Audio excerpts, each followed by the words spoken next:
અમારા પંચમહાલ અને બરોડા જિલ્લાને જોડતો રાણિયા સિહોરા મહીસાગર નદીનો 900 મીટરનો જે પુલ હતો 73 કરોડ રૂપિયાનો એ મંજૂર કરાવ્યો.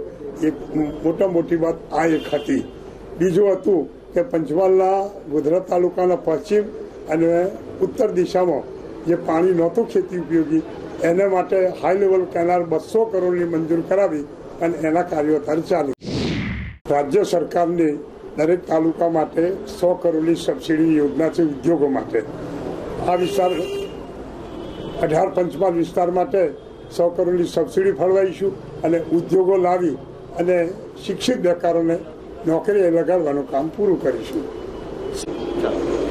આજે તો 18 પંચમહાલ મત વિસ્તાર માટે શિક્ષણ માટે એક તો પહેલાં મેડિકલ કોલેજ લાવીશું અને આ સરકારનું ધોરણ નક્કી છે કે તાલુકા દીઠ જિલ્લા દીઠ મેડિકલ કોલેજ આપવી.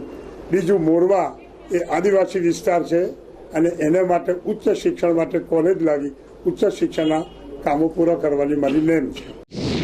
પંચમહાલ વિસ્તાર માટે જે પેટાપરા છે જેને રસ્તા નથી એને પ્રધાનમંત્રી ગ્રામ સડક યોજનામાં સમાવેશ કરી પાકા રસ્તા આપીશું.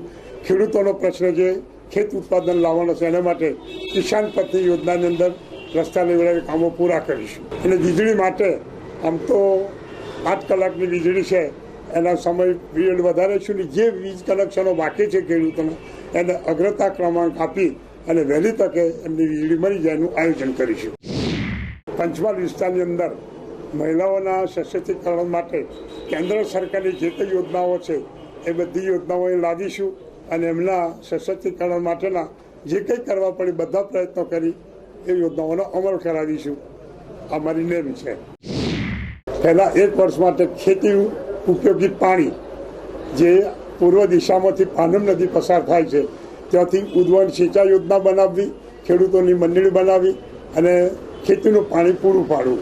આ બાજુ ઉત્તર દિશાની અંદર પણ જે હાઈ લેવલ કેનાલ છે એનું હજુ એક કેનાલ બીજી કાઢવાની બાકી છે એ પૂરી કરી અને ગોધરાનો ઉત્તર ભાગ છે એમાં પણ પાણી પૂરું પાડીશું. બાકીના 4 વર્ષ માટે આખા 18 પંચમહાલના વિસ્તાર માટે વિકાસના કાર્યોમાં જે કંઈ માગણી આવશે એ વિકાસના કાર્યો પૂરા કરાવીશું. મારી ગ્રાન્ટ ફાળવીને એમની માગણી મુજબના કામો લઈ અને કામો પૂરા કરાવીશું. ખૂબ ધાર્મિક છું. હું નિજાનંદ સંપ્રદાયનો કૃષ્ણ પ્રણામી ભક્ત છું. મેં ભૂતપૂર્વ 65 થી 75 10 વર્ષની અંદર 13,000 માઇલની પેદલ યાત્રા આ દેશમાં કરી છે અને ધાર્મિકનું ઊંડું જ્ઞાન ધરાવું છું. એના મારફતે જે પબ્લિકને ખબર નથી મતદારોને એને જાણ કરી અને વ્યસનોથી મુક્ત થાય અને ધર્મની અંદર લાગે જેથી કરી એમનું આવનારું જીવન સુધરે એવા પ્રયત્ન કરીશ.